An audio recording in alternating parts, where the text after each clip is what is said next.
Hello, friend. Welcome to Science for Sleep. Most people assume plants are still. They picture roots holding firm in the soil and stems remaining in one place from morning to night. But sunflowers actually move. A young sunflower does not remain still through the day. From morning until evening, its head slowly turns, following the sun as it moves across the sky. At dawn, it faces the east. By afternoon, it has gradually rotated toward the west. And during the night, while the air cools and the sky darkens, it slowly turns back again, returning to the east before sunrise. This daily arc is not driven by muscles, because plants do not have muscles. Instead, it happens through growth itself, guided by internal biological timing and small shifts in the way the stem lengthens on one side more than the other. If you enjoy these quiet journeys, you're welcome to subscribe, and if it feels natural, to leave a comment sharing where you're listening from tonight. It helps others find their way to this calm corner of the world, one sleepy traveler at a time. The quiet continues here, just as it is. The turning of a sunflower is called heliotropism, which simply means movement toward the sun. In young plants, cells on the shaded side of the stem grow slightly longer than those on the side facing the light. This uneven growth causes the stem to bend gently, and that bending shifts the flower's face toward brightness. The timing of this motion is guided by an internal circadian rhythm, a biological clock that runs on roughly a 24-hour cycle. Much like human circadian systems help regulate sleep and waking patterns, the sunflower's internal clock prepares it for morning light before the sun has even fully risen. But the motion does not last forever. As a sunflower matures and its stem thickens, it stops following the sun. Instead, it settles into a permanent eastward position. This stillness is not random. East-facing flowers warm more quickly in the morning light. Warmer flower heads attract more pollinators, especially bees, which prefer landing on surfaces that are slightly warmer than the surrounding air. In this way, stillness becomes more efficient than motion. The plant no longer needs to turn. It has found the position that best supports seed production. And what looks like a single flower from a distance is not one flower at all. The large center disc is made up of hundreds, sometimes thousands, of tiny individual flowers called florets. Each small floret has the potential to become a seed. The bright yellow petals around the edge are separate structures known as ray florets. What appears to be a single face is actually a collection, working together in quiet coordination. If you were to look closely at the center of a mature sunflower, you would notice something else. Spirals. Seeds form in two interlocking directions, one set curving clockwise and another curving counterclockwise.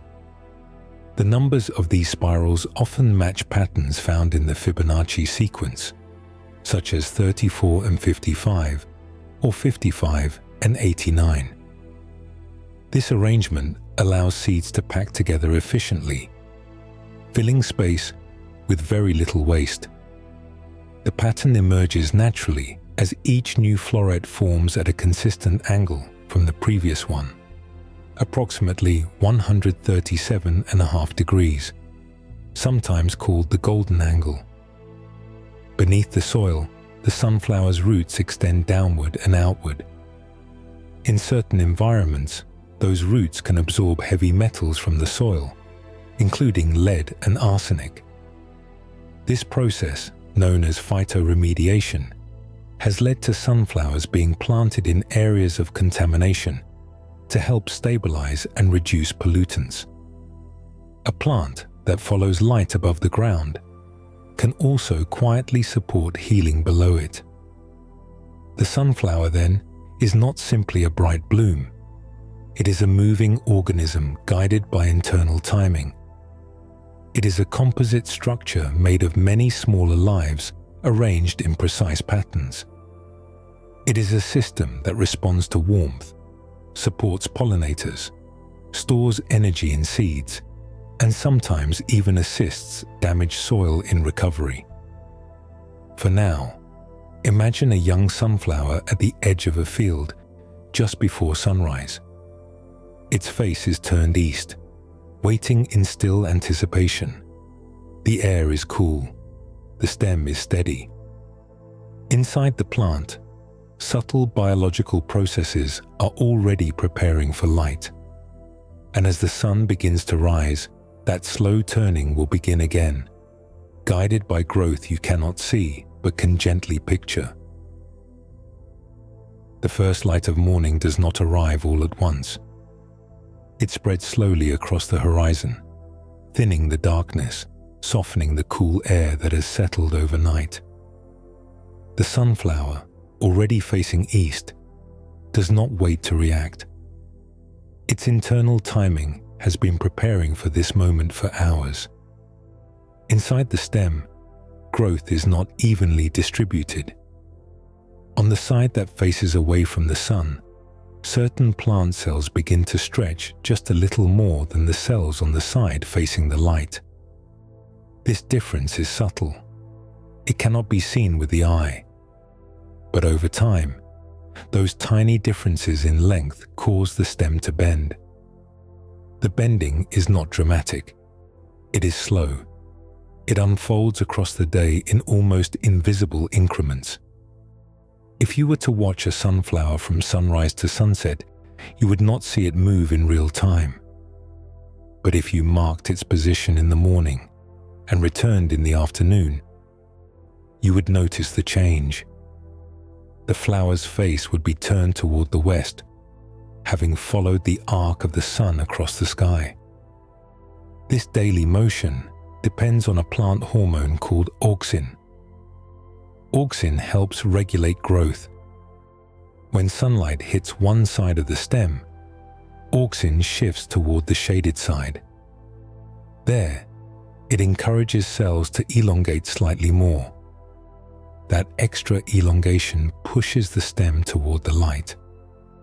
The process repeats continuously as the sun moves, creating a gradual turning that mirrors the sky's slow rotation. At night, something equally gentle happens. As darkness returns and temperatures drop, the sunflower begins to turn back toward the east. This reset is not caused by sunlight, because there is no sunlight to follow. Instead, it is guided by the plant's circadian rhythm, an internal biological clock. This rhythm operates on a cycle of about 24 hours. It continues even when external light changes are removed. In laboratory conditions, when sunflowers are placed under fixed lighting, their turning patterns still follow a daily cycle for a period of time. This shows that the movement is not purely reactive. It is regulated internally. The plant keeps time. Circadian rhythms are not unique to sunflowers. Many plants rely on internal clocks to regulate leaf position, flower opening, and growth rates. In humans and animals, circadian systems influence sleep, hormone release, body temperature, and alertness. Though the mechanisms differ, the shared principle remains the same. Biological systems anticipate regular patterns in light and darkness. As the sunflower turns through the day, it also grows taller. The movement and the vertical growth are happening together. Early in development, the stem remains flexible enough to respond to uneven growth. The tissues are still soft. The fibers have not yet fully strengthened. This flexibility allows the plant to track the sun efficiently during its most active growth phase. But flexibility does not last forever. As the sunflower matures, structural components within the stem become more rigid. Lignin, a strengthening material found in plant cell walls, accumulates. The stem thickens. The hollow interior becomes more supported. The ability to bend decreases. This is why mature sunflowers stop turning. The tracking behavior is most pronounced while the plant is young and rapidly growing. Once flowering is complete and seed development begins, the daily motion gradually slows and then ceases. The plant settles. During its turning phase, the sunflower maximizes light exposure across its leaves and developing flower head. Increased sunlight allows for more photosynthesis, the process by which light energy is converted into chemical energy. In simple terms, light becomes sugar. Sugar becomes stored energy, and stored energy becomes seeds. The turning, then, is not decorative. It is functional. It increases the plant's ability to gather light during a critical stage of growth. And when that stage passes, the motion gives way to stillness. If you imagine standing beside a young sunflower in early summer, you might not notice the movement at first. The field may seem quiet. The stems may appear rooted and steady. But over hours, over days, there is a subtle choreography unfolding. Growth on one side, adjustment, realignment, a slow conversation between plant and light. And as evening approaches again, the sun lowering toward the horizon, the sunflower's face will follow, just as it did yesterday, just as it will tomorrow. The cycle continues, guided by growth you cannot see, and timing that does not need to be conscious to be precise.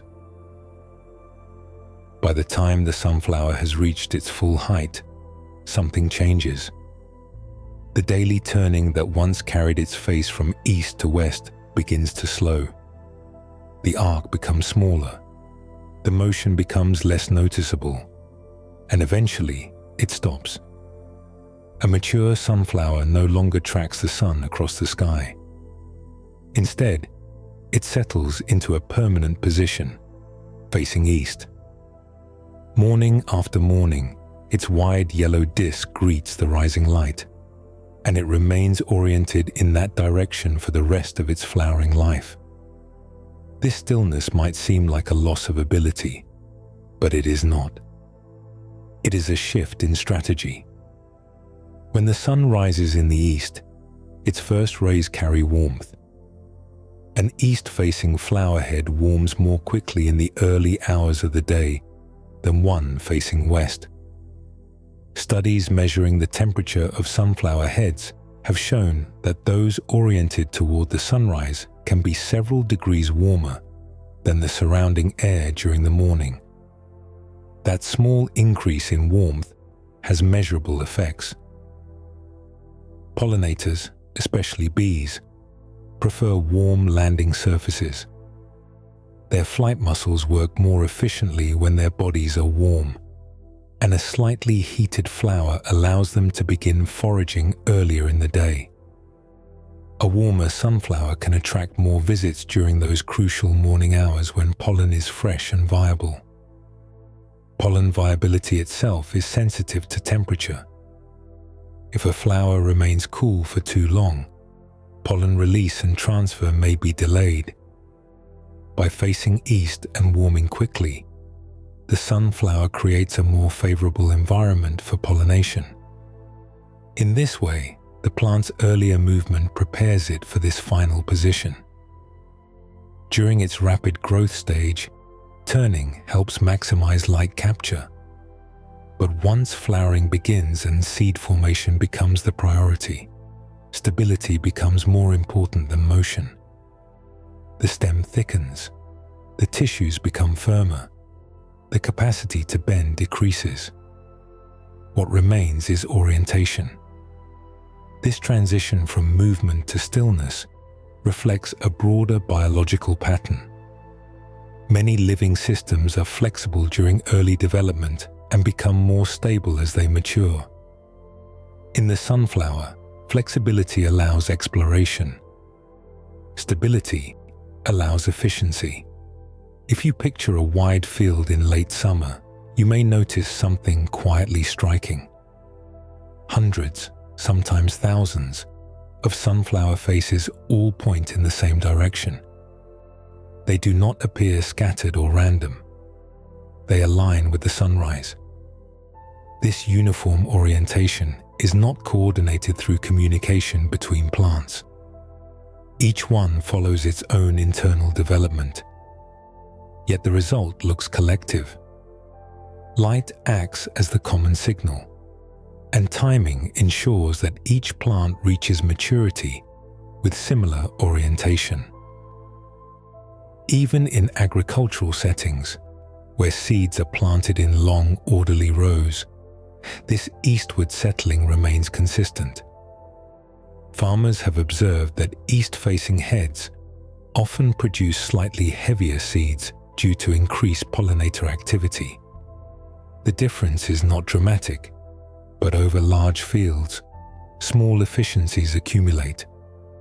The sunflower's stillness is not passive. It is the outcome of growth patterns that have completed their most flexible phase. The plant has gathered light. It has developed its composite flower head. Now its task is to convert pollination into seeds. The large disc at the center continues to open its tiny florets in a gradual pattern from the outer edge inward. Each day, a new ring of small flowers becomes receptive to pollen. Bees move across the surface, transferring grains from one floret to another. The east-facing orientation ensures that these visitors arrive early, when nectar and pollen are most available. And beneath the surface, energy flows through vascular channels. Water continues rising through xylem vessels from the roots. Sugars move downward through phloem tissue to support developing seeds. The plant may appear still from a distance, but internally, it remains active. As afternoon light passes overhead and begins its descent toward the west, the sunflower does not follow. It holds its position. The warmth that began in the morning gradually fades, but the orientation remains. This consistency simplifies the plant structure during a time when weight increases. As seeds fill and the flower head becomes heavier, excessive bending could create stress. Stability protects the stem. If you stand beside a mature sunflower in the early morning, you may feel the slight warmth radiating from its center. The petals catch the light. The disc glows softly. The plant is no longer chasing brightness across the sky. It has chosen its place in the cycle. Stillness here is not inactivity. It is completion. It is the quiet confidence of a plant that has finished its turning and found the direction that best supports the next stage of life. And in that steady eastward gaze, the sunflower remains, welcoming each new sunrise without needing to move again. Long before the sunflower lifts its face toward the east, before it turns with the sun or settles into stillness, it begins as something small enough to rest on a fingertip. A single seed, striped in shades of gray or black and white, carries within it the full design of the towering plant it may become. The outer shell of the sunflower seed is called the seed coat. It is firm and protective, shielding the living tissue inside from physical damage, insects, and changes in moisture. Beneath that shell lies the embryo, the earliest form of the plant. The embryo is not yet a stem or a leaf in any visible sense. but its basic structures are already defined. It contains a tiny root, a small shoot, and stored nutrients that will sustain it during its first days of growth. Those stored nutrients are important. Unlike animals, a seed cannot seek out food when it first begins to develop. It must rely on what it already contains. In sunflowers, much of that stored energy exists in the form of oils and carbohydrates. These reserves are packed tightly into the seed's interior, waiting for the right conditions. Germination begins quietly. It requires moisture, warmth, and oxygen. When a seed absorbs water from the surrounding soil, it swells. This process, called imbibition, softens the seed coat and activates enzymes inside the embryo.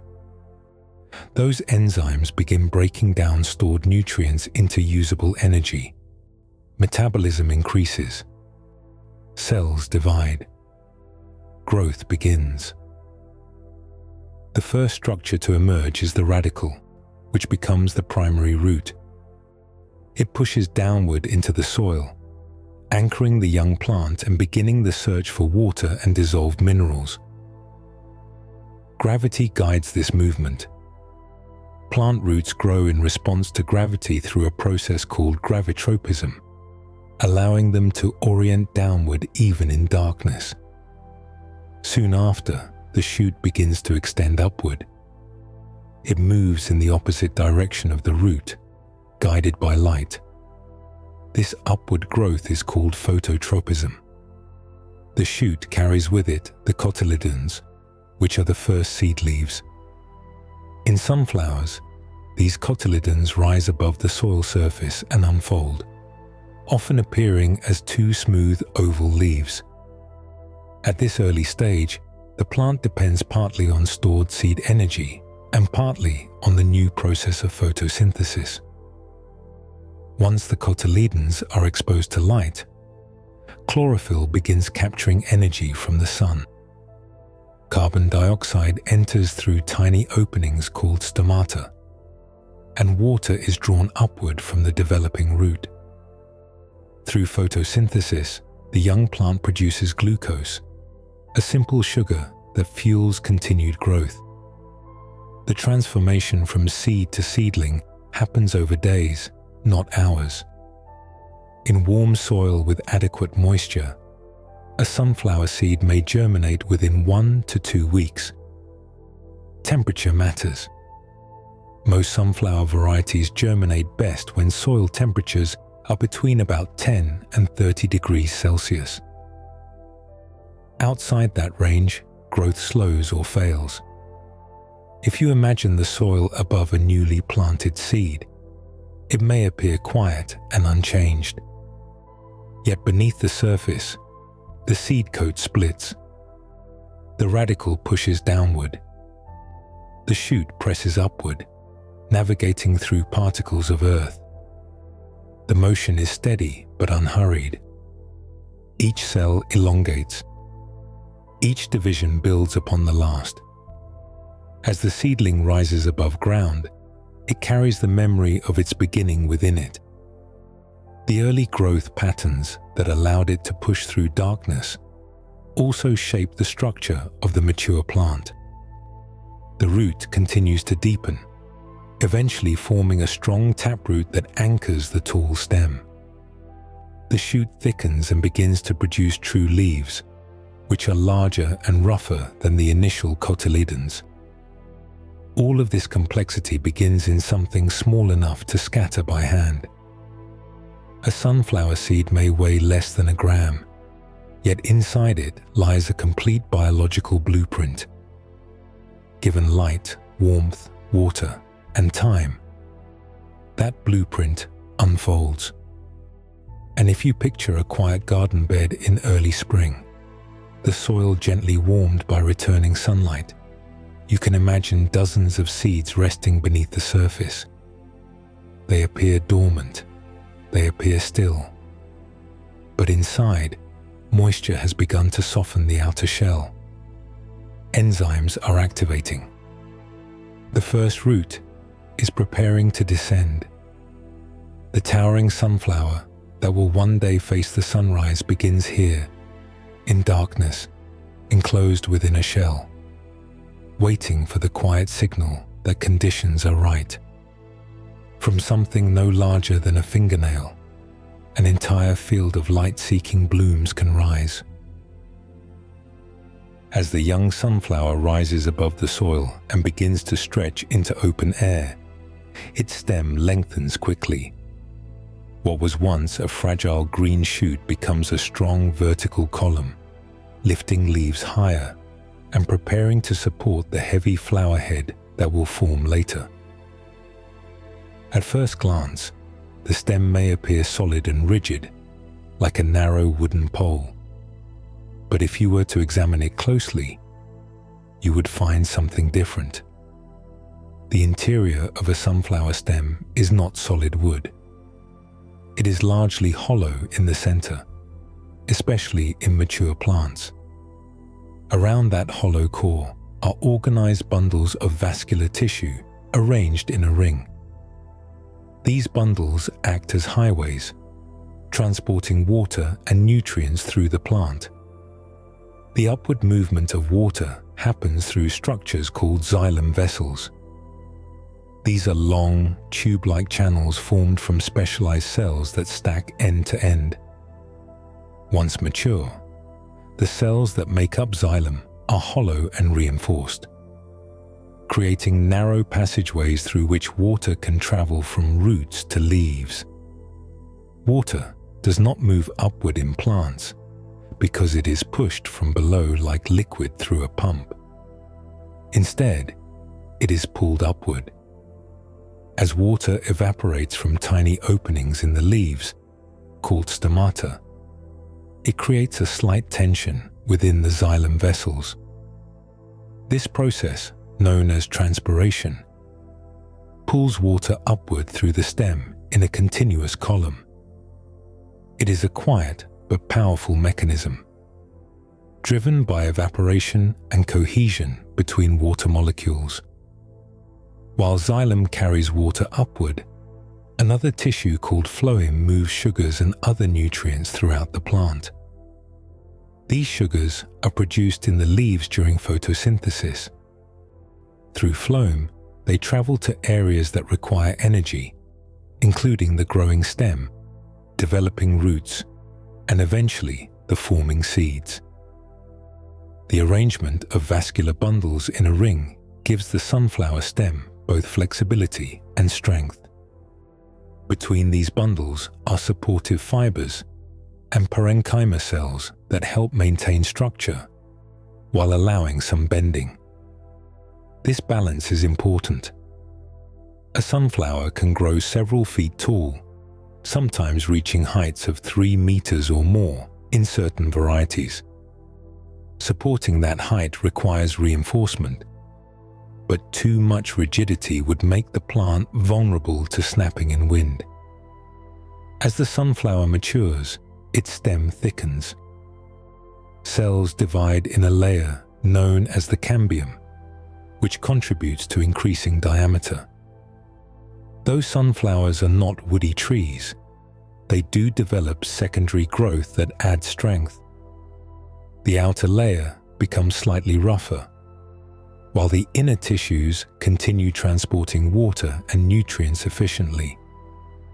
If you were to gently press your fingers around a sunflower stem, you might feel its firmness without hardness. It yields slightly under pressure. That subtle give allows it to respond to environmental forces like wind. When wind passes through a field, stems bend together in waves rather than resisting the force directly. Bending disperses stress, reducing breakage. The hollow center also reduces weight. By avoiding a fully solid interior, the plant conserves material while maintaining height. Engineers sometimes design tall structures with hollow cores for similar reasons, balancing strength with efficiency. In the sunflower, This design emerges naturally through development. As the stem grows taller, it also supports an expanding network of leaves. Each leaf connects to the vascular system, drawing water upward and delivering sugars downward. The coordination between root, stem, and leaf becomes increasingly important. A taller plant requires more water transport. Larger leaves increase transpiration demand. The stem must sustain this constant exchange. And all of this occurs quietly, without sudden shifts. The growth of the stem unfolds over weeks. Each day adds a small increment of height. Cells elongate, fibers strengthen. The plant moves from delicate seedling to sturdy presence. If you picture a young sunflower midway through summer, its stem reaching toward the sky, you might notice the fine hairs that cover its surface. These tiny structures can help reduce water loss and deter some insects. Even the outer texture plays a role in protection and balance. From the first upward push through soil to the towering support of a mature bloom, the stem is more than a simple stalk. It is a transport system, a structural frame, and a flexible support all at once. Water rises within it. Sugars descend. Fibers brace against wind. And as the flower head begins to form at the top, adding weight day by day, the stem remains steady beneath it. Hollow at its center, ringed with living channels, firm yet flexible, it holds the sunflower upright beneath the open sky. Beneath the tall stem, beneath the leaves and the broad face that greets the sunrise, the soil holds its own quiet world. It may look dry on the surface, warm and dusty under summer light. But just below that thin upper layer, moisture lingers. Tiny pockets of water cling to grains of earth, resting between particles of sand, silt, and clay. The sunflower reaches into this hidden layer with a root system designed for depth. Soon after germination, the first root that emerged, the radicle, continued growing downward, forming what is called a taproot. This central root can extend deep into the ground, sometimes more than a meter in favorable conditions. The taproot anchors the plant and gives it access to water reserves that lie beyond the reach of shallow-rooted plants. From the taproot, smaller lateral roots branch outward. These roots spread horizontally, exploring a wider area of soil. Along their surfaces, thousands of fine root hairs develop. Root hairs are not visible without magnification, but they greatly increase the surface area available for water absorption. Each hair presses gently against soil particles, drawing moisture inward. Water does not rush into the plant. It moves slowly through a process guided by differences in concentration. Inside the root cells, dissolved substances create a slightly lower water potential than the surrounding soil. This difference allows water to move inward by osmosis, crossing cell membranes and entering the root system. Once inside, water travels toward the center of the root and enters the xylem vessels that we considered earlier in the stem. These narrow tubes form a continuous pathway from the roots to the leaves. The movement upward is assisted by capillary action, the tendency of water to climb narrow spaces due to cohesion between water molecules and adhesion to the vessel walls. But capillary action alone would not lift water to the height of a mature sunflower. The primary driving force is transpiration. As water evaporates from tiny openings in the leaves called stomata, it creates tension within the xylem. That tension pulls the column of water upward, molecule by molecule, from root to stem to leaf. The process is steady and continuous, like a quiet current flowing through hidden channels. The rate of transpiration depends on environmental conditions. Warm temperatures and low humidity increase evaporation from leaf surfaces, strengthening the upward pull. Wind can also enhance transpiration by moving moist air away from the leaf surface. On cooler or more humid days, the pull lessens. The plant adjusts gradually, balancing water intake with water loss. If you imagine standing in a sunflower field after a light rain, the soil would feel soft underfoot. Beneath the surface, root hairs would be absorbing newly available moisture. Water would begin its upward journey almost immediately, drawn into xylem vessels and lifted toward the leaves. No sound would accompany this movement. No visible sign would reveal its pace. Yet the entire plant would be participating in this exchange. The deep taproot provides stability during dry periods. When surface moisture decreases, deeper layers may still hold water. This adaptation allows sunflowers to tolerate short droughts better than some other flowering plants. The combination of depth and surface spread gives the plant both reach and resilience. Minerals dissolved in soil water also travel upward with the flow. Elements such as nitrogen, phosphorus, and potassium enter through the roots and support growth throughout the plant. Without this mineral uptake, leaves would pale, stems would weaken, and seed formation would falter. The roots are not only drinking water, they are gathering the building blocks for life above ground. All of this activity remains unseen. While the sunflower's face turns toward light and its leaves stretch wide, an equally important system operates below the surface. The roots extend, branch, absorb, and anchor. The soil offers moisture. The plant responds with uptake and transport. And as evening approaches and the air cools, transpiration slows. The upward pull softens, but it does not stop entirely. Even in still air, even under fading light, a subtle movement continues within the stem. Water rises, nutrients travel. Life circulates quietly from ground to sky, forming a steady, unseen connection between darkness below and brightness above.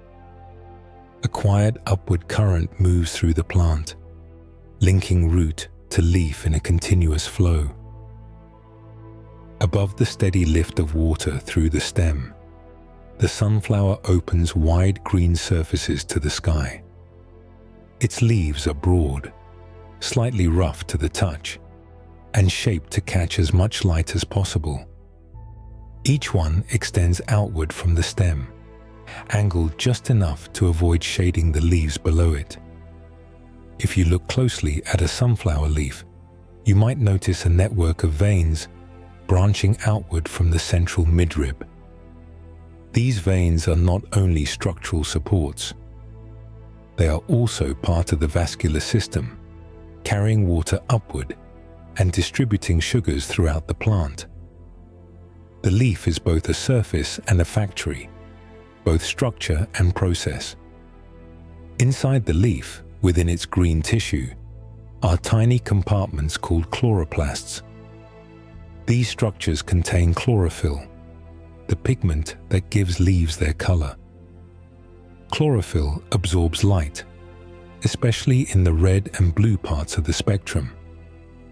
Green light is mostly reflected, which is why leaves appear green to our eyes. When sunlight strikes the leaf, energy from light is captured by chlorophyll molecules. That energy begins a chain of reactions. Water, which has traveled upward from the roots through the xylem, enters the leaf cells. Carbon dioxide, present in the air, enters through microscopic openings on the leaf surface called stomata. These openings can open and close in response to environmental conditions, helping regulate water loss and gas exchange. With light energy, water and carbon dioxide are rearranged into glucose, a simple sugar. This process is called photosynthesis. In its most basic form, photosynthesis uses light to convert carbon dioxide and water into sugar and oxygen. The oxygen is released back into the air through the stomata. The sugar remains within the plant, serving as fuel for growth and development. Photosynthesis does not happen all at once. It unfolds in stages. The first stage captures light energy and splits water molecules, releasing oxygen. The second stage uses that energy to build glucose from carbon dioxide. The result is stored chemical energy, ready to move through the phloem to areas that need it. The wide surface of the sunflower leaf increases its ability to absorb light.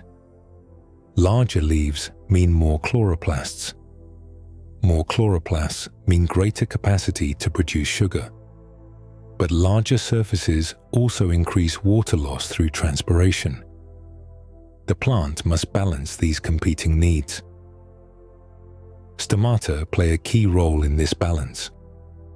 On warm days, when evaporation increases, stomata may partially close to conserve moisture. On cooler mornings, they open more freely, allowing carbon dioxide to enter while water loss remains manageable. This quiet regulation happens continuously, guided by internal signals and environmental cues. If you imagine a sunflower field at midday, leaves layered and overlapping, you might notice how they are positioned at slightly different angles. This arrangement reduces direct shading. It allows light to filter through the canopy and reach lower leaves.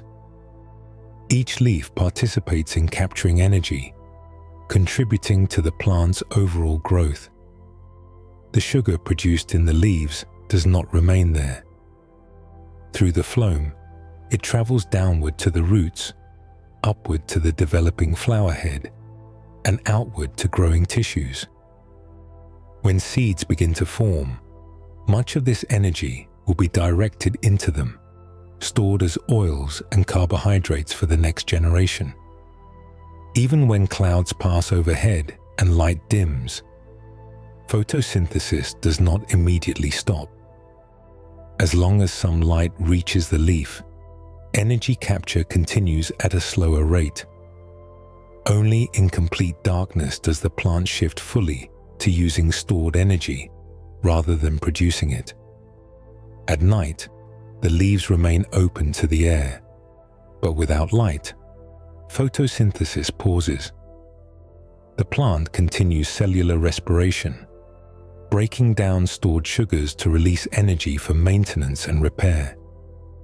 The cycle of production and use flows with the daily rhythm of light and darkness. From a distance, a sunflower leaf may seem simple, a flat green surface against the sky. But within it, countless chemical reactions unfold every second. Light becomes energy.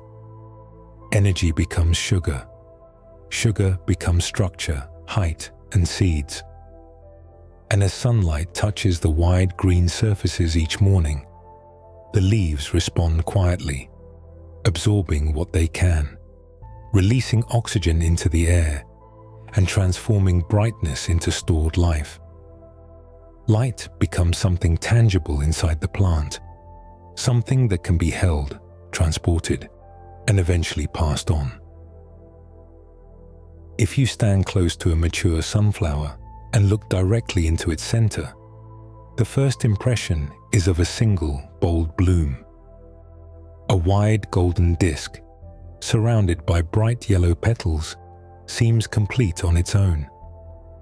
From a distance, it appears simple. But as your gaze moves closer, the simplicity begins to dissolve. What looks like one flower is not one at all.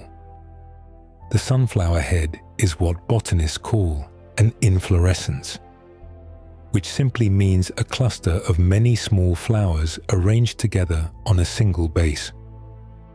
The entire structure works as one unit, but it is made up of hundreds, sometimes thousands, of individual florets. The bright yellow petals around the outer edge are known as ray florets. Each ray floret is a single flower with one elongated petal-like structure. These ray florets are often sterile, meaning they do not produce seeds. Their role is largely visual.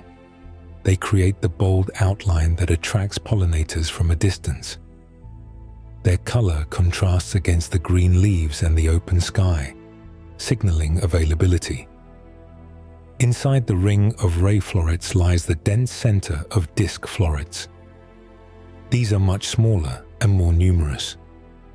Each disc floret is a complete flower with its own reproductive structures. Each one has the potential to produce a single seed if pollination occurs successfully. When the sunflower first opens, not all disc florets are ready at once. They mature gradually, beginning at the outer edge of the central disc and progressing inward in tight rings. This means that on any given day, a specific band of florets will be receptive to pollen, while those outside that band may already be developing seeds and those inside it are still forming. This outward to inward progression creates a subtle visual change over time.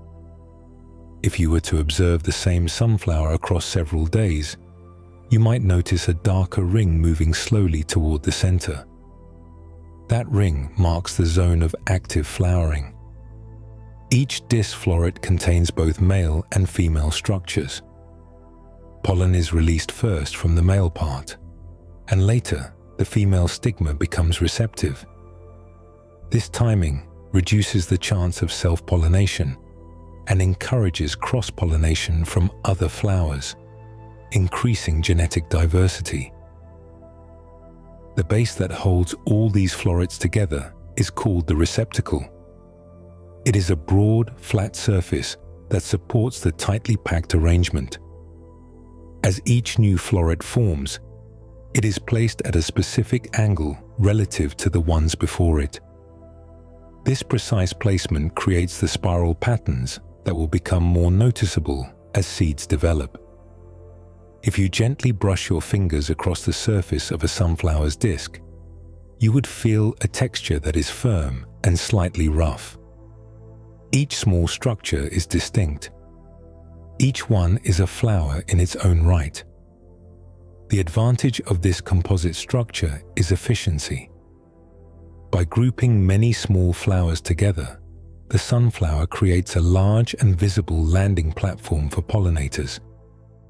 A bee can move easily from floret to floret without needing to travel far. This increases the likelihood that pollen will be transferred efficiently across many tiny flowers in a single visit. From a biological perspective, this arrangement increases reproductive success. Instead of relying on a single large bloom to produce a limited number of seeds, the sunflower produces hundreds within a single head. If you imagine a bee landing on the warm surface of the central disc, it would encounter a dense landscape of tiny flowers arranged in orderly spirals. It might walk in a slow arc, collecting nectar and pollen, transferring grains from one floret to the next. The scale shifts when viewed up close. What once seemed like a flat disc becomes a textured field of miniature blossoms. Over time, as pollination completes and seeds begin to form, the outer florets finish their cycle and dry slightly. while inner florets continue to open. The center gradually fills with developing seeds, each one occupying the space where a floret once bloomed. The sunflower's face then is not a single expression. It is a gathering. Many small flowers arranged together, working in quiet coordination.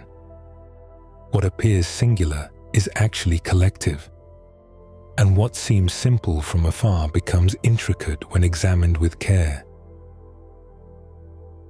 As the disc florets in the center complete their cycle and begin forming seeds, a pattern slowly becomes more visible.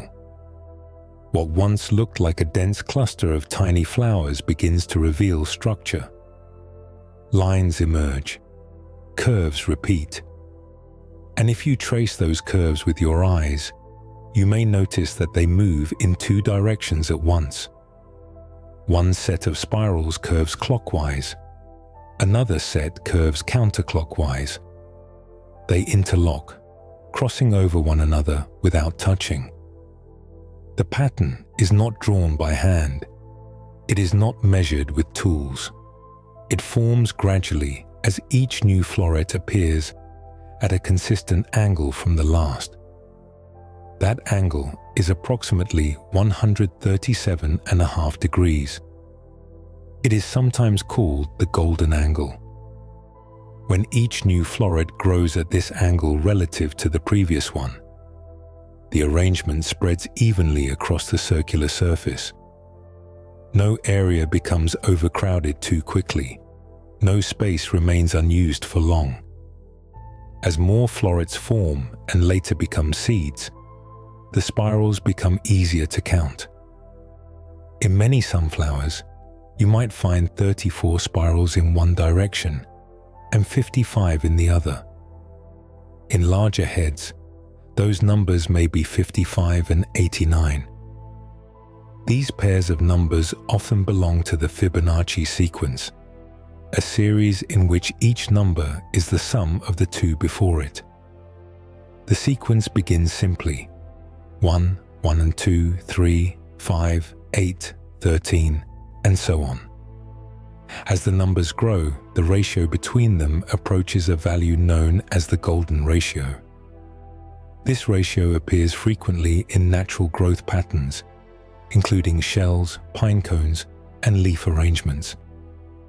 In the sunflower, the appearance of Fibonacci numbers is not deliberate. The plant does not calculate, it does not plan. Instead, the pattern emerges from simple growth rules. Each new floret forms at a fixed angle from the previous one. Over time, this constant spacing creates an arrangement that balances density and efficiency.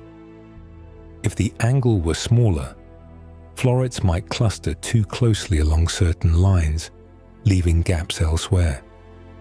If it were larger, spacing might become uneven.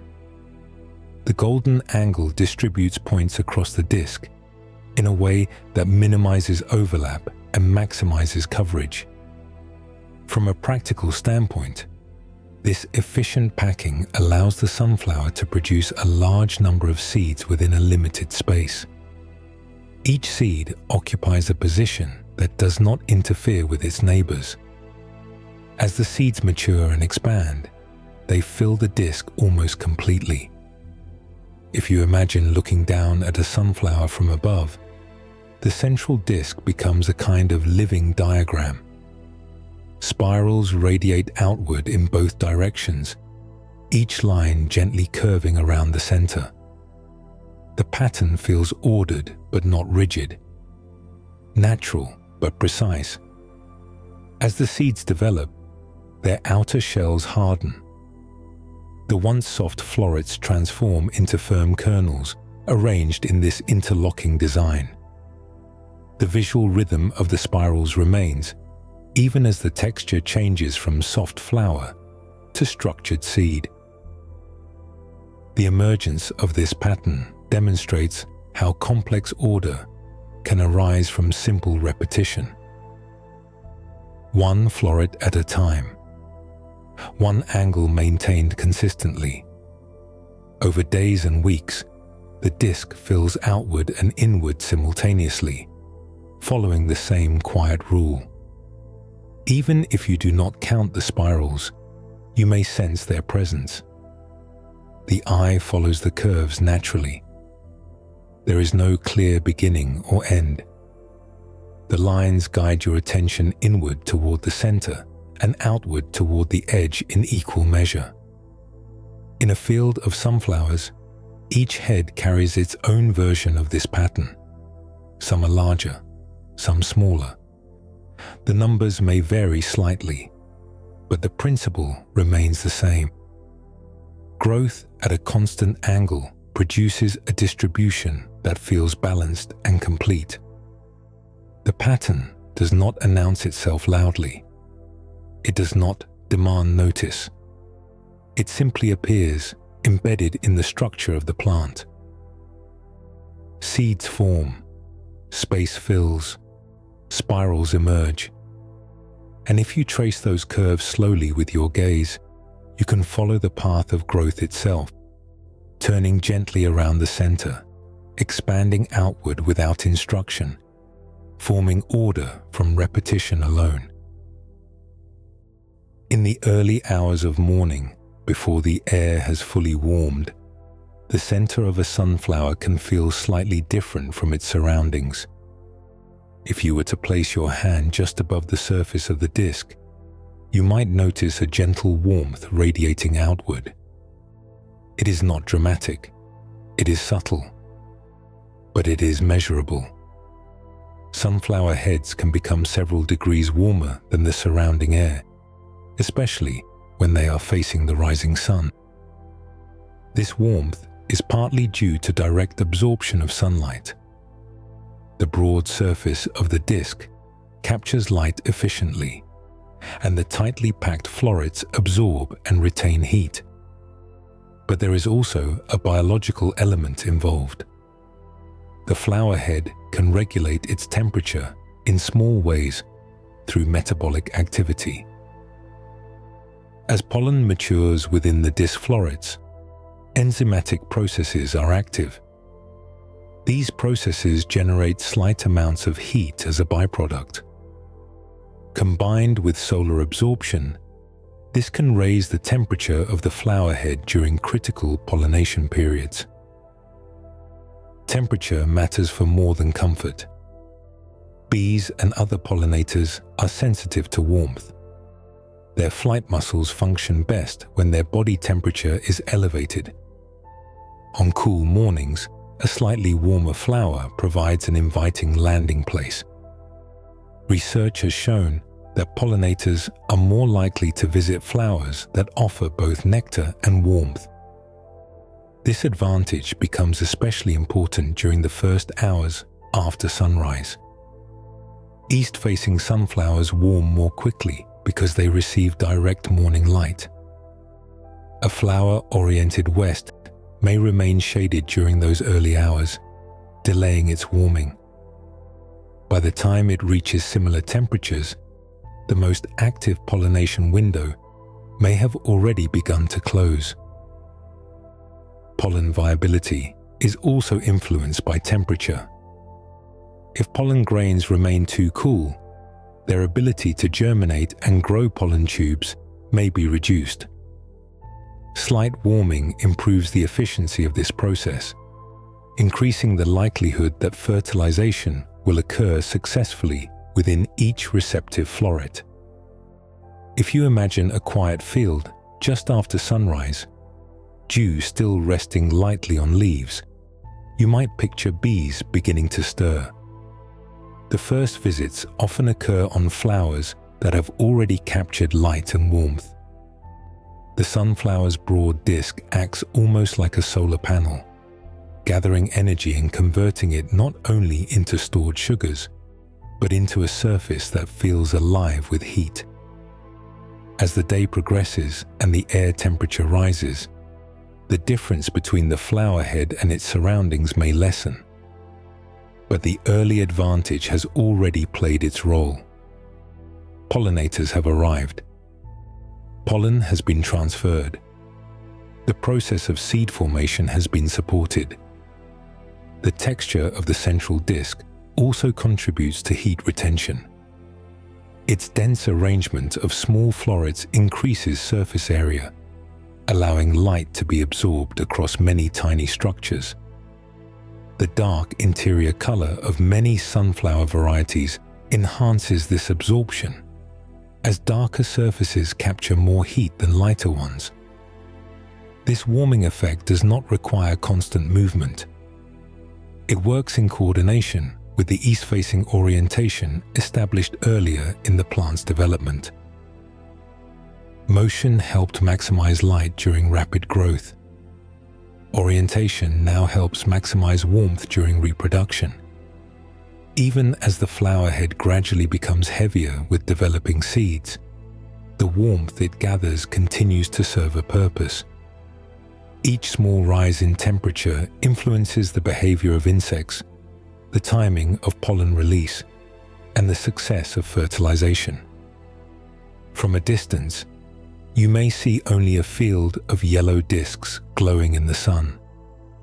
But within each one, light energy is being absorbed, transformed, and shared. Heat radiates gently outward, attracting visitors and supporting life within the center. If you were to stand quietly beside a sunflower in the morning, you might feel that warmth before you fully notice it. A slight difference in the air, a soft glow against your skin. The plant, steady and still, offering light back to the world in a different form. And as the sun climbs higher and the day grows brighter, the center continues to hold that energy, supporting the delicate exchange between flower and pollinator, warmth inviting life in small, steady ways. As the morning warmth gathers in the center of the sunflower, movement begins in the air around it. A soft buzzing approaches, steady and purposeful. Bees move through fields not at random, but guided by scent, color, and subtle signals that the human eye cannot always see. To us, the sunflower's face appears bright yellow, with a dark center. But to a bee, the pattern looks different. Many sunflowers display ultraviolet markings on their petals and disc that are invisible to human vision. These markings form what are often called nectar guides. They create visual pathways that direct pollinators toward the most rewarding areas of the flower head. Ultraviolet light reflects differently from certain pigments in the ray florets. Under ultraviolet perception, the center may appear darker and the outer regions lighter, forming a kind of target pattern. Bees are able to detect these contrasts clearly. What looks uniform to us may appear richly patterned to them. When a bee lands on the sunflower's disc, it steps onto a surface made of hundreds of tiny disc florets. Each floret may contain nectar and pollen at slightly different stages of development. As the bee moves from one floret to the next, its body brushes against pollen grains. These grains cling to fine hairs on its legs and thorax. Pollen is more than dust. It contains the male reproductive cells of the plant. When a bee carries pollen from one sunflower to another, or even from one floret to a different floret on the same head, it transfers those cells to receptive stigmas. If conditions are right, fertilization occurs. A seed begins to form.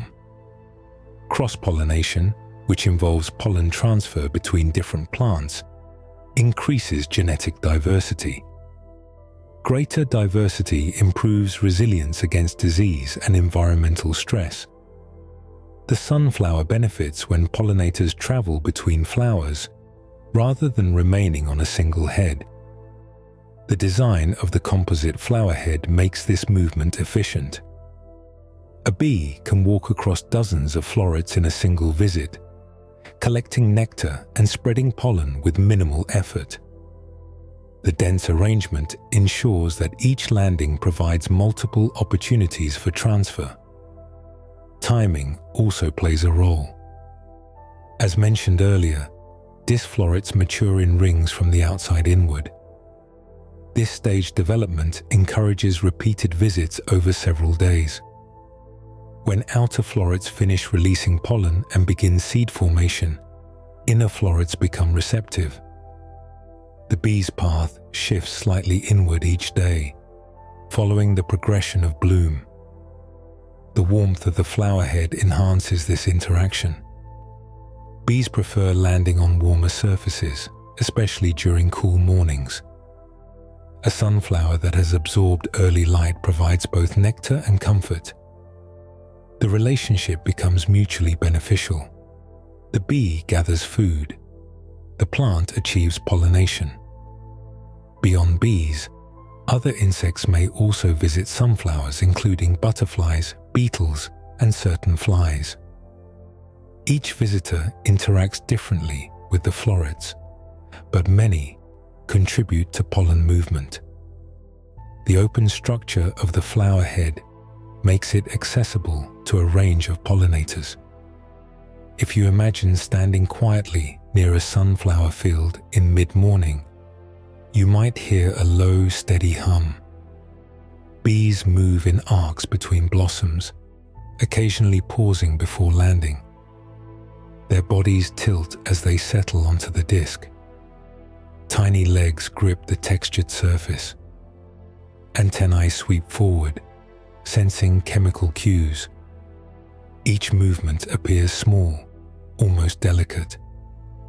Yet collectively, these visits determine the success of the entire flowering cycle. Without pollinators, many disc florets would fail to produce seeds. The wide yellow face would remain partly empty. Inside the floret, once pollen reaches the stigma, it germinates and grows a microscopic tube downward toward the ovule. Fertilization takes place at a scale too small to see. From that point forward, the transformation from flower to seed begins. The sunflower does not chase its pollinators. It does not signal loudly. It offers warmth, nectar, color, and structure. The bees respond. The exchange unfolds quietly in the open air. And as the buzzing continues and the morning light strengthens, the sunflower remains steady, supporting this subtle partnership between plant and insect, each depending on the other in ways that have unfolded for millions of years. After the soft exchange between flower and pollinator, after pollen has been carried and transferred and received, the visible bloom begins to shift in purpose. The bright petals remain for a time. The central disc still holds its spiral pattern. But within each tiny floret that has been successfully pollinated, something begins to change. Inside the floret, the ovule becomes a seed. Fertilization triggers a series of cellular divisions. The outer layers thicken. Protective tissues form. What was once a delicate reproductive structure begins transforming into a firm kernel. This transformation is not fast. It unfolds gradually over days and weeks. The outer ray florets may begin to fade slightly, while the inner disc continues its quiet work. Beneath the surface of the disc, nutrients move steadily toward developing seeds. Sugars produced in the leaves travel through the phloem and accumulate in the growing kernels. As seeds mature, they begin to store energy. In sunflowers, much of this energy is stored as oil. The kernel inside the shell becomes rich in lipids, especially unsaturated fatty acids. These oils are energy-dense, meaning they contain a high amount of stored chemical energy relative to their size. The plant directs resources carefully. Not every floret may be pollinated successfully. Some areas of the disc may remain partially empty if pollen transfer was limited, but where fertilization occurs, the developing seed becomes a priority. Water continues rising from the roots. Minerals are delivered. Sugars are converted into oils and proteins. The shell surrounding the seed gradually hardens. Pigments develop, creating the striped patterns commonly seen on sunflower seeds. The once soft interior becomes structured and protected. Moisture levels decrease slightly as the seed prepares for eventual dispersal. Sunflower seeds are nutrient-dense. They contain fats, proteins, carbohydrates, vitamins, and minerals. These stored compounds are not meant for immediate use by the parent plant. They are meant for the next generation. When a seed eventually falls to the ground and conditions become favorable, those reserves will support early growth before photosynthesis begins. If you imagine the central disc of a sunflower in late summer, you might notice its surface becoming more textured and firm. The spirals that were once composed of small florets are now rows of tightly packed seeds. The flower head may begin to tilt downward under the increasing weight. This downward bend is partly mechanical. As seeds accumulate mass, gravity pulls gently on the head. The stem, strengthened earlier in development, supports the weight, but allows a gradual droop. The downward orientation can also help protect seeds from excessive rain and reduce moisture accumulation within the disc. Inside each seed, the embryo is forming quietly. The same structures described earlier, a tiny root and shoot, are being prepared. Surrounding them are the energy stores that will fuel initial growth. The parent plant has gathered light throughout the season. It has drawn water from the soil. It has coordinated pollination with visiting insects. Now all of that collected energy is concentrated into these compact forms. The process is steady rather than dramatic. There is no visible signal announcing completion. Instead, color shifts subtly. Petals fade. The disc darkens. The texture changes from soft to firm. Birds may begin to notice. Finches and other seed-eating species sometimes land on drying sunflower heads, plucking mature seeds directly from the disc. In natural settings, this contributes to seed dispersal.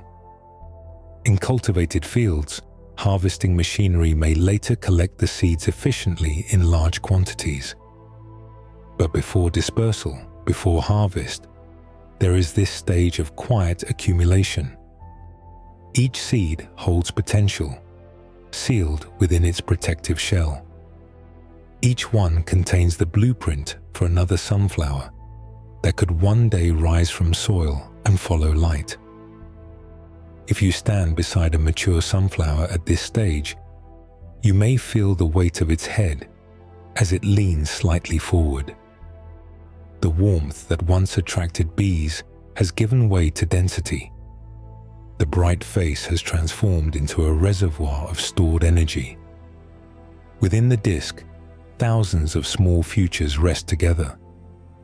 The plant that once turned daily toward the sun now channels its gathered light into compact forms that can survive winter, travel by wind or animal, and wait patiently for the right conditions to begin again. Energy gathered across months is now contained in stillness, held quietly inside each seed, ready for another cycle when the time arrives. Beyond a single plant, beyond one stem and one flower head heavy with seeds, there are places where sunflowers grow in great number. Entire fields can rise at once, rows stretching toward the horizon. When seen from a distance, the effect is almost uniform. Hundreds of broad yellow discs stand at similar heights, aligned in quiet repetition. In cultivated landscapes, sunflowers are often planted in straight rows using mechanical seeders. The spacing between plants is measured carefully to ensure that each stem receives enough sunlight and soil nutrients. Too close, and leaves may shade one another. Too far apart, and land is used inefficiently. Farmers adjust planting density based on soil type, rainfall, and variety. As these plants mature, something visually striking occurs. Just as individual sunflowers settle facing east after their turning phase, entire fields appear to orient in the same direction. In the early morning, the broad faces all greet the rising sun together. From certain vantage points, it can look as though the field itself has chosen a single gaze. This uniform orientation is not coordinated by communication between plants. Each sunflower develops its east-facing position independently as its stem thickens and movement ceases. Yet because they share similar growth timing and respond to the same light cues, the result appears collective. Modern agricultural varieties are often hybrids. Hybrid sunflower seeds are produced by carefully crossing selected parent plants to combine desirable traits. These traits may include increased oil content, uniform height, resistance to disease, or improved yield. Hybridization allows farmers to grow crops that mature consistently and perform predictably under specific environmental conditions. Some sunflower varieties are cultivated primarily for oil production. These oilseed varieties tend to have smaller seeds with higher oil concentration. Other varieties, sometimes called confection types, produce larger seeds for direct consumption. The choice of variety influences planting patterns, harvest timing, and processing methods. Harvesting typically occurs when the seeds have fully matured and moisture levels have decreased. Mechanical harvesters move through the field, cutting the flower heads and separating seeds from plant material. The process is efficient, allowing large areas to be collected within a short time. On a global scale, sunflower production spans multiple continents. Countries such as Ukraine, Russia, Argentina, and parts of Europe and North America cultivate vast areas of sunflower fields.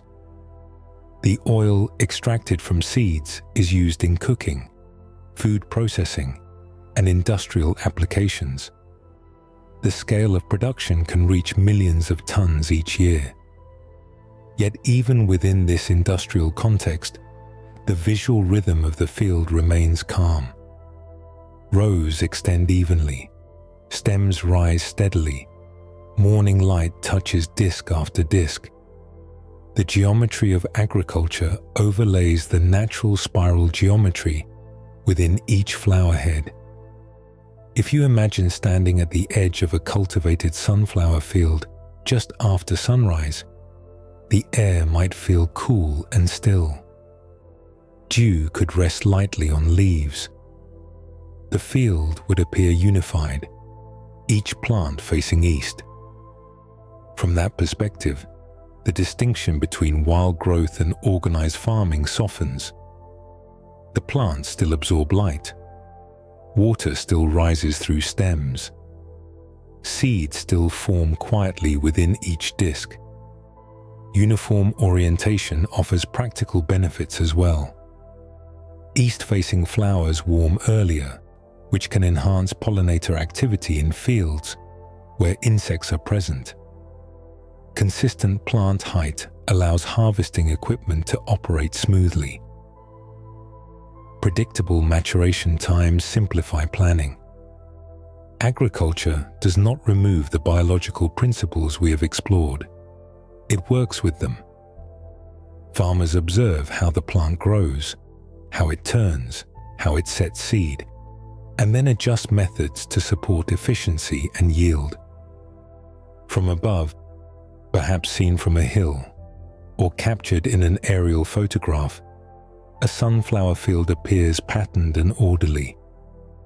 The rows create parallel lines. The flower heads form a textured surface of yellow and green. Each plant contains its own intricate disc of spirals and seeds, yet together they form something broader, a landscape shaped by both biology and human intention. Across distance, repetition creates calm. The field breathes with light. The stems stand steady. And as the sun rises higher, the aligned faces continue absorbing warmth, part of a vast yet quiet system of growth extending toward the horizon, forming order across distance. Long before vast agricultural fields and mechanical harvesters, long before global trade routes carried seeds across oceans, there were hands placing sunflower seeds carefully into soil. The story of sunflower domestication begins thousands of years ago in North America, where indigenous communities recognized the plant's value and began shaping its future through careful selection. Archaeological evidence suggests that sunflowers were domesticated approximately 4,000 to 5,000 years ago in what is now the central and eastern United States.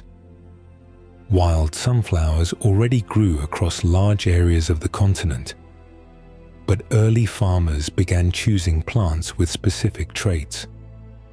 Over time, through repeated planting of selected seeds, those traits became more pronounced. Wild sunflowers typically have smaller flower heads and smaller seeds. By selecting seeds from plants with larger discs and fuller seed sets, early agricultural communities gradually increased seed size and yield. This process did not require formal knowledge of genetics. It required observation, patience, and repeated cycles of planting and harvesting. Selective breeding changed more than size. Domesticated sunflowers often developed a single large flower head rather than multiple smaller branches. This made harvesting easier and concentrated energy into one primary disc. Seeds became larger and less likely to fall away before collection. The plant's growth habits shifted subtly under human influence. For early indigenous farmers, the sunflower was not simply decorative. It was a source of nourishment. The seeds could be eaten raw, roasted, or ground into meal. They provided fats, proteins, and energy in concentrated form. In societies that depended on seasonal harvests, nutrient-dense foods were valuable additions to stored supplies. Oil could also be extracted from the seeds. Though early methods were simple, pressing seeds released oil that could be used in cooking or applied in other practical ways. The plant's usefulness extended beyond food. Pigments from sunflower parts were used to create dyes. Various components of the plant were employed in traditional medicine practices. The sunflower likely held cultural significance as well. Its bright face and movement toward light may have symbolized cycles of growth, renewal, and connection to the sun. In agricultural communities that observed seasonal changes closely, plants that followed light and produced abundant seeds would naturally become integrated into ritual and storytelling. Domestication unfolded gradually. Generation after generation, seeds were saved from plants that performed well. Larger heads were favored. More uniform growth patterns were encouraged. Over centuries, these quiet decisions reshaped the species into forms that differed noticeably from their wild ancestors. If you imagine an ancient field near a riverbank, perhaps bordered by woodland, you might picture rows of cultivated plants growing beside other early crops.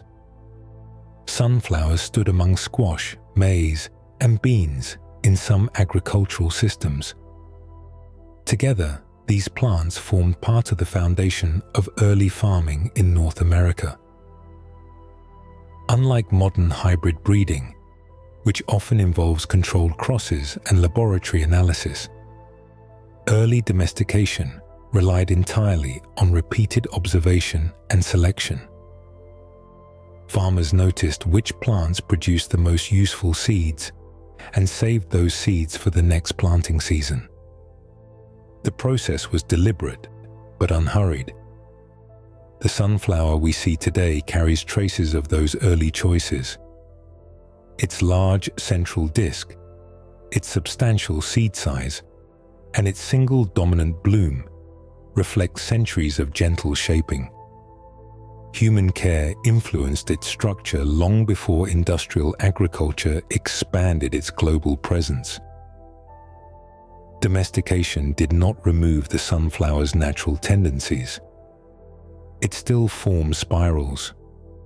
It still follows light in youth. It still draws water from soil and stores energy in seeds. But its scale and yield have been guided by human hands. As seeds matured each season, they were gathered, dried, and stored. Some were eaten, some were pressed. Some were placed back into soil to begin the cycle again.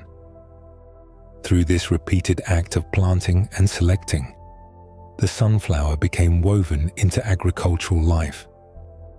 In quiet fields tended without machines, the relationship between plant and farmer developed slowly. Seeds were not commodities moving across continents. They were part of daily sustenance and seasonal rhythm. And as centuries passed, the sunflower remained a companion plant, shaped gently by care and observation, its growth intertwined with human history long before it traveled beyond the continent where it was first cultivated. At some point in the 1500s, sunflower seeds crossed an ocean. Carried by European explorers returning from the Americas, the plant began a new chapter far from the fields where it had first been domesticated.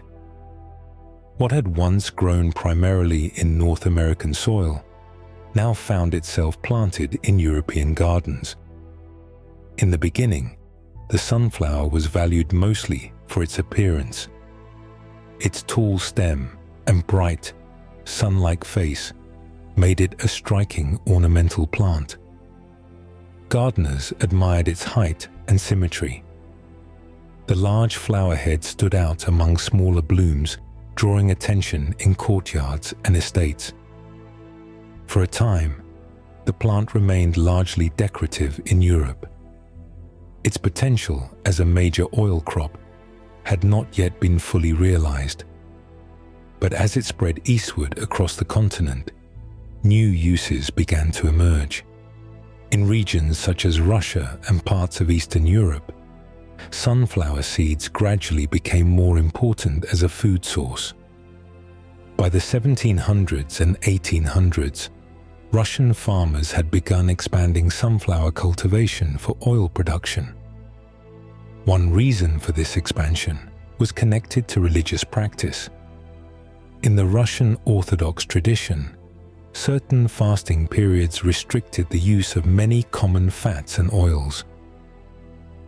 Sunflower oil, however, was not originally included among the restricted items. As a result, demand for sunflower oil increased during fasting seasons. Farmers responded by selecting and breeding varieties with higher oil content. Over time, sunflower plants grown in Russia produced seeds that yielded significantly more oil than earlier European varieties. This careful breeding further transformed the plant. Oil-rich cultivars became central to agricultural production. From Russia, improved sunflower varieties eventually made their way back across Europe and beyond. In the 19th and 20th centuries, sunflower cultivation expanded into Argentina, parts of Asia, and later into large-scale production in North America again, this time with enhanced oilseed strains. The journey of the sunflower illustrates how a plant can shift roles across cultures and regions. In the Americas, it had been domesticated as a multi-purpose crop, valued for food, dye, and medicine. In Europe, it began as an ornamental curiosity. In Russia, it became a key oil crop. With each movement across geography, human priorities shaped its development. Trade networks carried seeds from region to region. Farmers experimented with planting in new climates. Some areas offered long summer days and fertile soil, encouraging robust growth. Others required adjustments in planting times and irrigation. The sunflower adapted across continents, responding to differences in temperature, rainfall, and day length. By the 20th century, sunflower oil had become a widely used cooking oil in many countries. Its mild flavor and high smoke point made it suitable for frying and baking. Industrial processing facilities were built to press seeds efficiently and refine oil for large populations. If you imagine a sunflower field in Eastern Europe during harvest season, machinery moving through rows and seeds collected into large containers, you might see how far the plant has traveled from its early domesticated roots. Yet the biology remains the same. Seeds still form in spirals. Oil still accumulates in kernels. The global spread of the sunflower did not erase its origins. Instead, it layered new chapters onto its history. What began in ancient North American agriculture became integrated into global food systems. A local crop became international. Today, sunflower production is measured in millions of metric tons each year. Countries compete in yield and export. Seeds travel by ship and truck, rather than by hand-carried pouches. But if you look closely at a single seed, striped and firm, you can trace its lineage back across centuries and oceans. The plant that once grew along riverbanks and in early cultivated fields now thrives in vast agricultural regions across the world. It has been shaped by culture, religion, trade, and technology. And yet, wherever it grows, it still follows light when young, still stores energy in its seeds, still rises from soil in the same quiet way. A flower once local became global, carried across distance by human curiosity and need, its journey unfolding slowly across centuries. In some places, the soil holds more than moisture and nutrients. It may also contain traces of substances left behind by industry, mining, or accidents. Metals, such as lead, cadmium, or even radioactive elements, can linger in the ground long after their original source is gone. In these places, the earth needs time and support to recover. Sunflowers have played a quiet role in that recovery. Certain plants have the ability to absorb and store pollutants from soil through their root systems. This process is called phytoremediation. The word simply means plant-based repair. Sunflowers are among the species known to assist in this kind of environmental cleanup under specific conditions. The same deep taproot and branching lateral roots that gather water and minerals can also draw in dissolved heavy metals. These substances move upward through the vascular system and become stored in the plant's tissues. While the plant does not neutralize the pollutants completely, it can help remove them from soil when the plant material is later harvested and safely disposed of. One widely known example occurred after the Chernobyl nuclear accident in 1986. Sunflowers were planted in contaminated areas to help absorb certain radioactive elements from the soil and water. In later years, sunflowers were also used experimentally in areas affected by the Fukushima nuclear incident in Japan. The plant's capacity for absorption is not unlimited. It depends on the type of contaminant, soil chemistry, and environmental conditions. But under the right circumstances, sunflower roots can trap and accumulate substances that might otherwise remain in the ground. The mechanism is not dramatic. There is no visible sign that the plant is participating in soil repair. Above ground, the stem rises, leaves stretch toward light, and the flower blooms as usual. Beneath the surface, roots continue their quiet work. Root hairs increase contact with soil particles, allowing dissolved materials to enter along with water. Once inside, certain metals bind to compounds within the plant's tissues. Some may remain in roots. Others travel upward into stems or leaves. After a growing season, the contaminated plant material can be removed.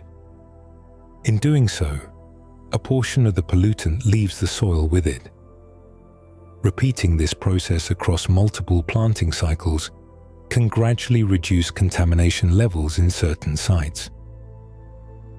Phytoremediation is not a quick solution. It requires time, careful monitoring, and safe disposal practices. But it offers a natural and low-cost approach compared to some mechanical soil removal methods.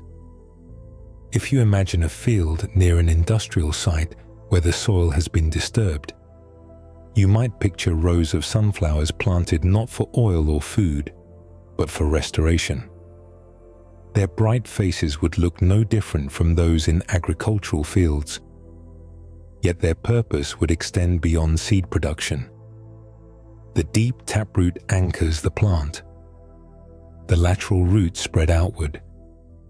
The same structures that once supported drought tolerance now support environmental healing. In addition to heavy metals, sunflowers have been studied for their potential to absorb other compounds, including certain organic pollutants. Research continues to explore the limits and effectiveness of this ability. Scientists measure how much of a substance accumulates in plant tissue and how soil concentrations change over time. The plant itself does not distinguish between good minerals and harmful metals in simple terms. It absorbs based on chemical properties and concentration gradients. Human intervention determines how the harvested plants are handled to prevent further spread of contaminants. There is something quietly fitting about a plant known for turning toward light, also being used to address environmental damage. Its growth does not erase history. It does not undo industrial impact, but it participates in gradual repair. Above ground, sunlight fuels photosynthesis. Below ground, roots extend into soil that may carry remnants of the past. In both directions, the sunflower responds to its environment, and in places where the earth needs assistance, its steady growth offers more than beauty or nourishment. It offers the possibility of renewal, one planting cycle at a time, roots moving gently through soil, participating in a slow and careful process of healing. When wind moves across an open field, it does not travel alone. It passes through grasses, lifts leaves, and presses gently, or sometimes firmly, against tall stems. In a field of sunflowers, the motion becomes visible almost immediately. Rows that appeared still begin to sway together. Heads tilt, leaves flutter. And yet, most plants remain standing. The sunflower is not rigid like a wooden pole. Its strength comes not from resisting movement entirely, but from allowing controlled flexibility. The stem is reinforced with structural fibers, including lignin, a complex organic polymer that strengthens cell walls. Lignin adds rigidity, helping the plant maintain upright posture under the weight of its heavy flower head. At the same time, the arrangement of fibers and supportive tissues allows bending without breaking. The vascular bundles we explored earlier, arranged in a ring, are surrounded by supportive cells that distribute mechanical stress evenly. When wind pushes from one direction, the stem curves slightly, absorbing the force across its length. Flexibility reduces the chance of snapping. If the stem were completely rigid, a strong gust could create a sudden break at a weak point. By bending, the plant dissipates energy gradually. The motion becomes a smooth arc rather than a sharp fracture. The base of the sunflower stem also plays a role. It widens slightly near the soil, providing a broader anchor point. Beneath the surface, the deep taproot extends downward, while lateral roots spread outward. Together, they stabilize the plant against tipping. The root system acts almost like a foundation beneath a tall structure. If you imagine standing in a sunflower field during a steady breeze, you might see the entire field move in slow waves. Stems lean in unison, then return upright as the wind shifts. The motion appears coordinated, though each plant responds individually to the force around it. Leaves contribute to wind resistance as well. Their broad surfaces catch air, increasing drag. But their flexibility allows them to twist slightly, reducing direct pressure. The rough texture of the leaves and stems may also influence how air flows around them. As seeds develop and the flower head becomes heavier, mechanical demands increase. The stem must support additional mass, while still accommodating wind. Lignin deposition within cell walls strengthens the stem during this later stage of growth. The plant adjusts its internal composition as it matures. Rain can add further weight. Water collects briefly on leaves and the disc surface. The downward-facing angle that develops during seed maturation helps shed excess moisture. This reduces prolonged strain on the stem and lowers the risk of fungal growth within the disc. From an engineering perspective, the sunflower's structure reflects principles used in human design. Tall buildings often incorporate flexible materials or sway systems to manage wind stress. Bridges bend slightly under load rather than remaining completely rigid. In the plant, these principles arise naturally through growth and tissue arrangement. Even in stronger winds, most sunflowers recover. After a storm passes, stems may remain slightly curved, but many continue standing. Severe weather can cause breakage, especially in young or weakened plants. But overall, the species is well adapted to open landscapes where wind is common. If you picture a summer afternoon with clouds gathering and wind increasing across a field, you might see flower heads turning slightly away from gusts, stems bowing without collapsing.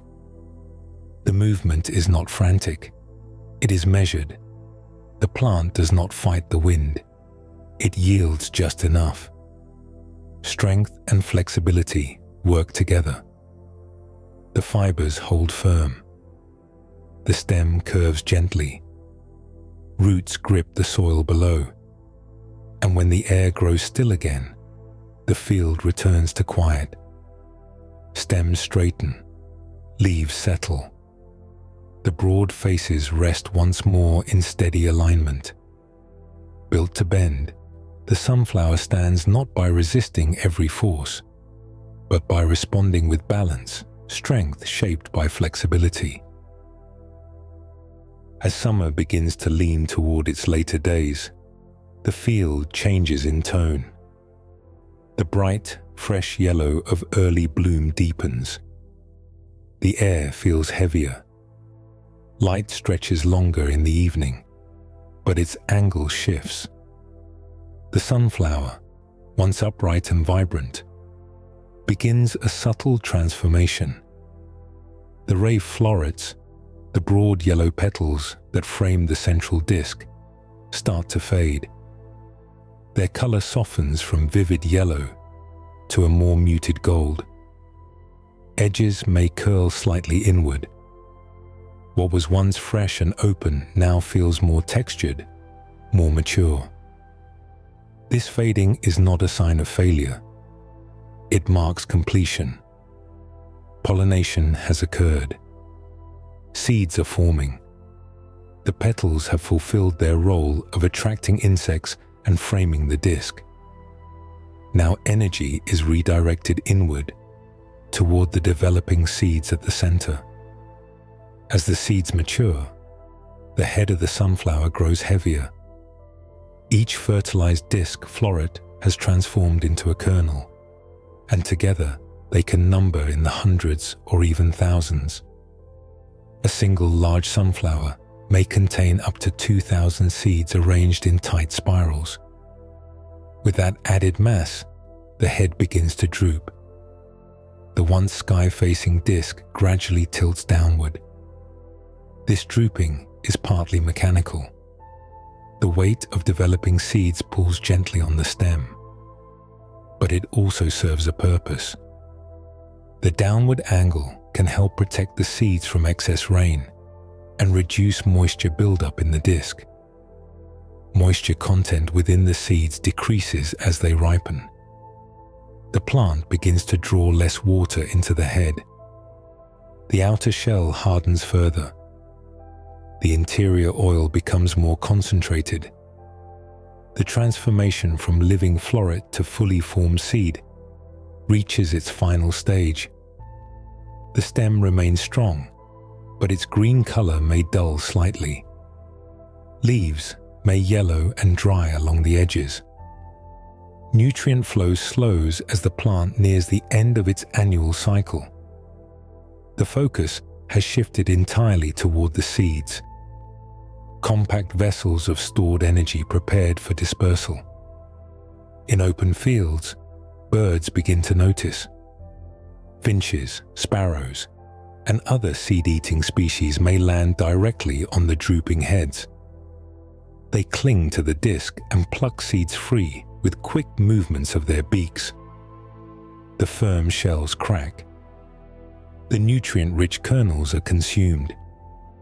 In wild settings, this feeding helps scatter seeds beyond the original plant. Some seeds fall to the ground. Others are carried short distances. Not all will germinate, but each one represents potential. The color shift from bright yellow to deeper gold mirrors this stage of completion. The bloom that once called attention to itself now settles into stillness. The disc feels dense and textured. The petals, though faded, remain as a frame around the mass of seeds. If you imagine walking through a sunflower field in late summer, you might notice the change in atmosphere. The energy of blooming has softened. The plants stand more quietly, heads bowed. The air may carry the dry scent of leaves beginning to age. Sunlight still touches the field, but its role is different now. It no longer fuels rapid growth. Instead, it completes maturation. It dries the seeds gradually. It prepares them for release.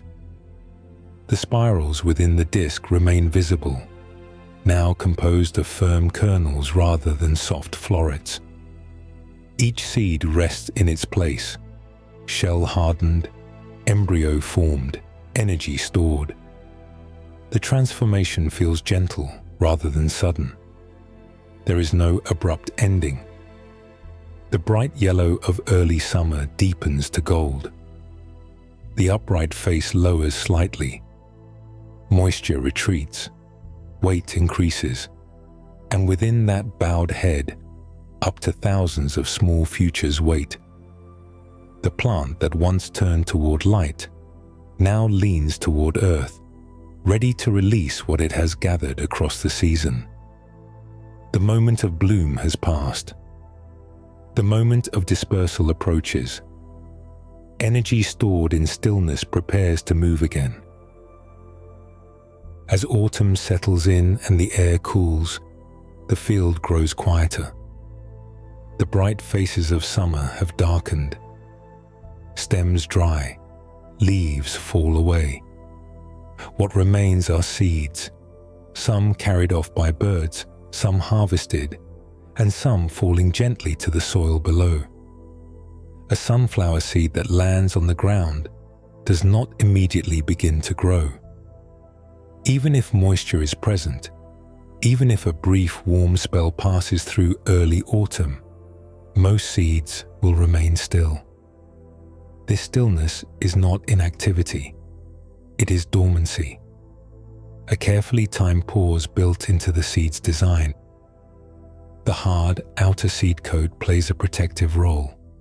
It shields the embryo inside from mechanical damage, from moisture fluctuations, and from microbial threats in the soil. The shell regulates how much water can enter. Too much water at the wrong time could trigger premature germination. Inside the shell rests the embryo and its stored energy, oils and nutrients packed tightly into the kernel. The embryo contains the beginnings of a root and shoot, folded and waiting. But certain internal conditions must be met before growth can begin again. Temperature is one of the most important triggers. Many sunflower seeds require exposure to cold conditions before they will germinate successfully. This process, known as stratification, helps ensure that seeds do not sprout during a brief warm period in autumn. Instead, they wait through winter.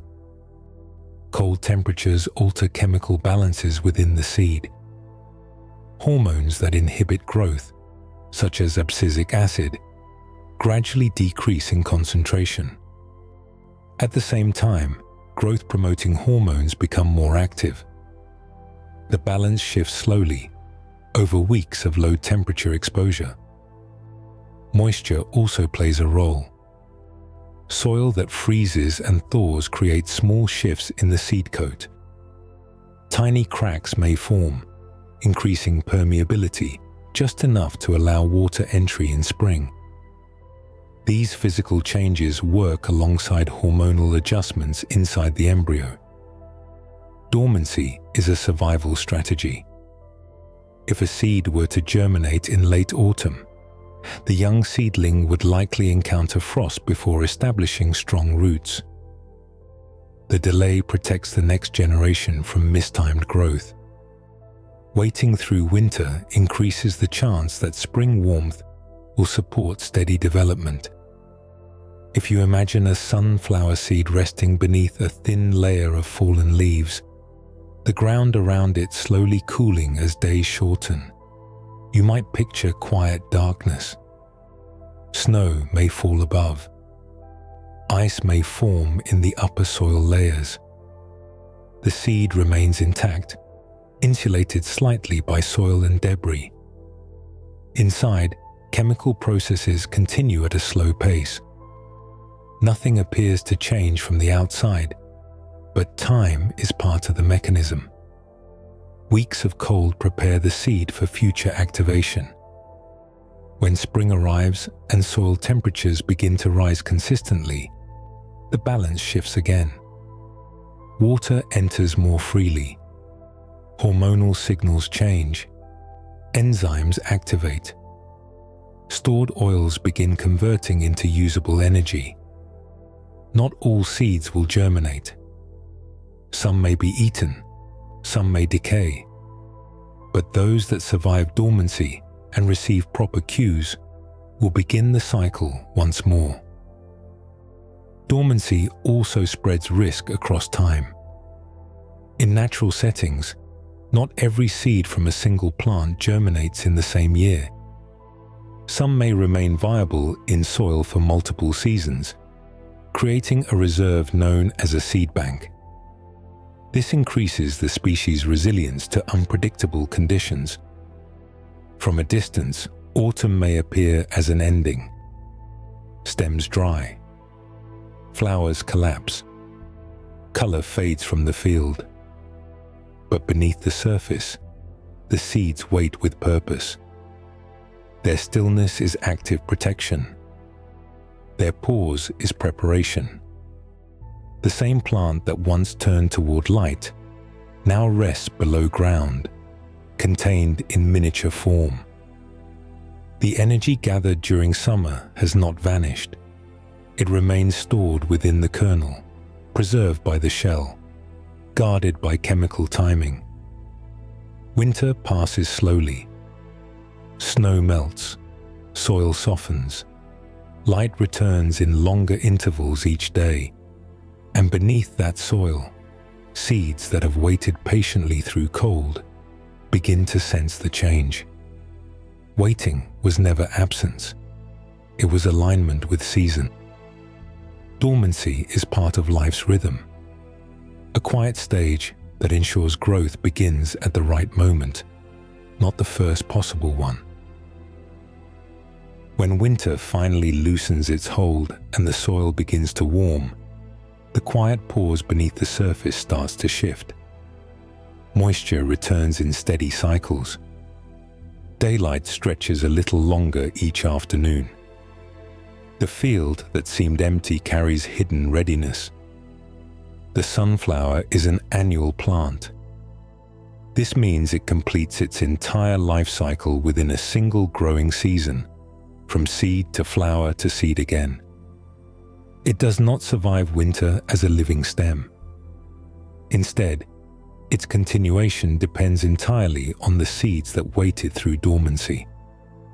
As soil temperatures rise above certain thresholds, usually around 10 degrees Celsius or higher, dormant seeds begin to respond.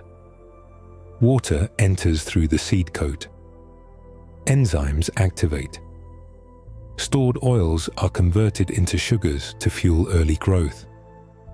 The embryo inside swells, pushing gently against its protective shell. Temperature is not the only cue.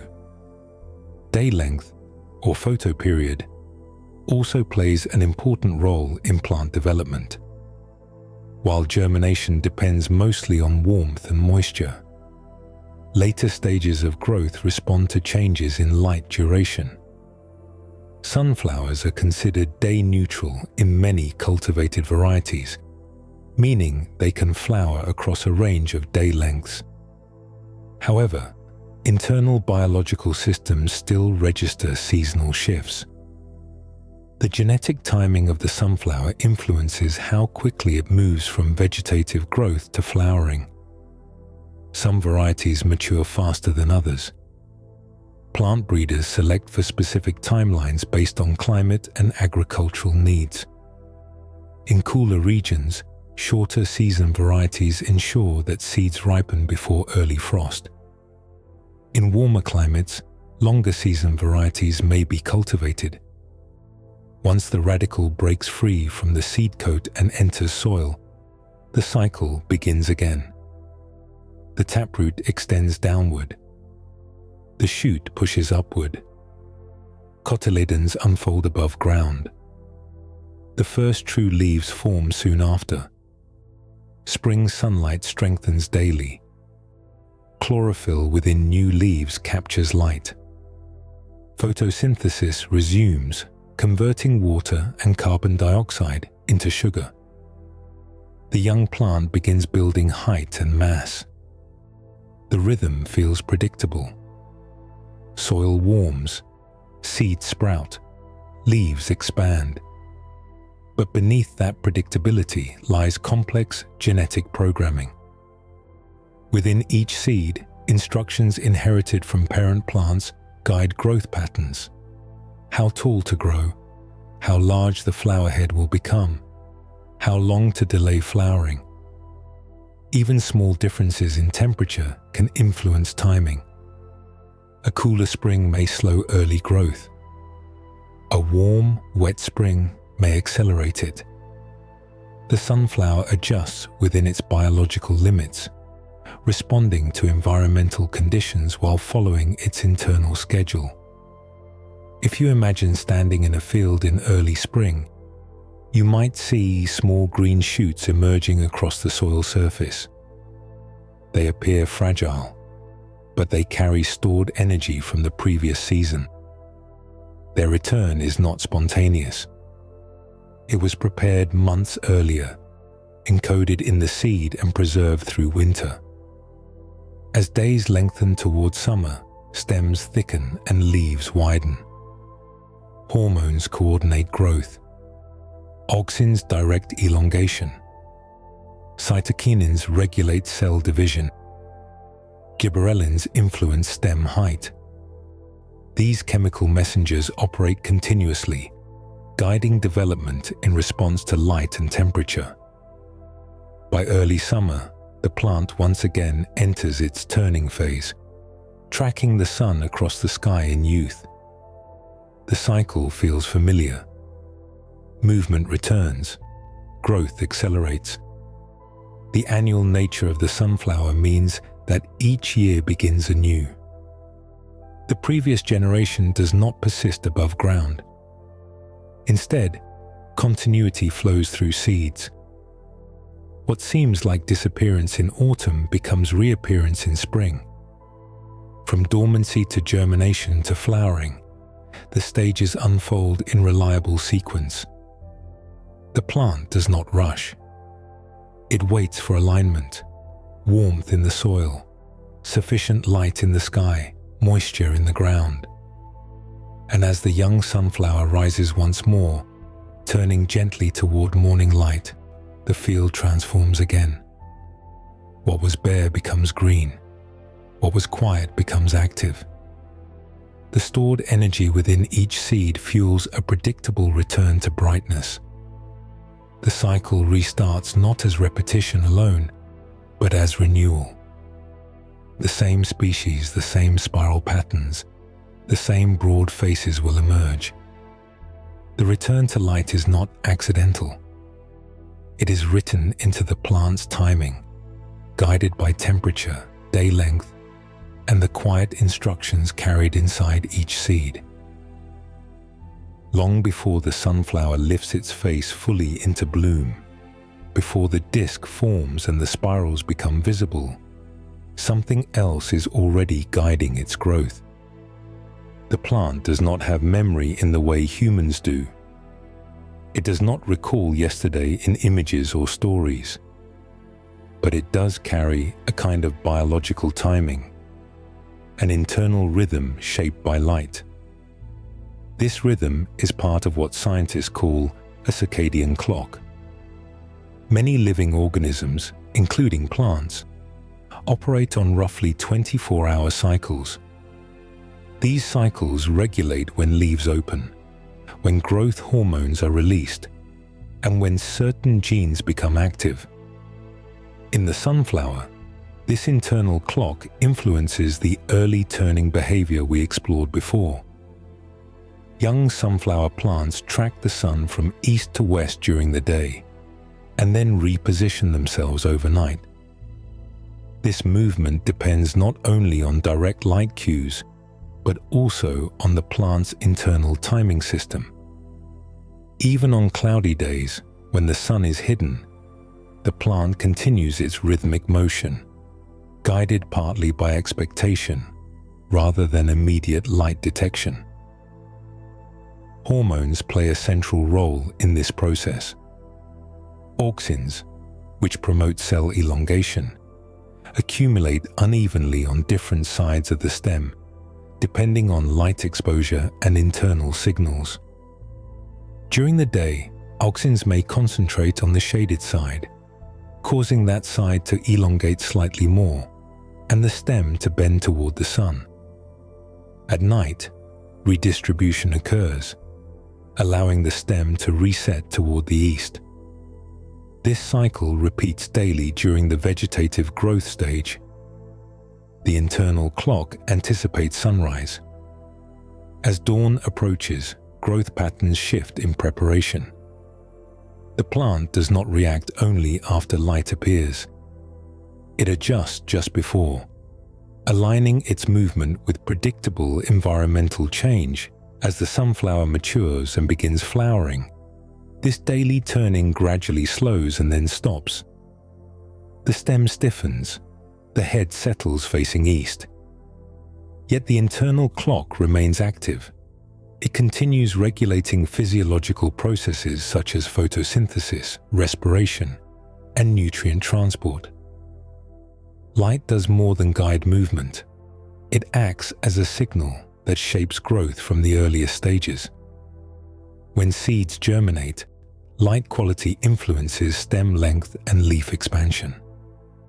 Specific wavelengths can trigger changes in gene expression.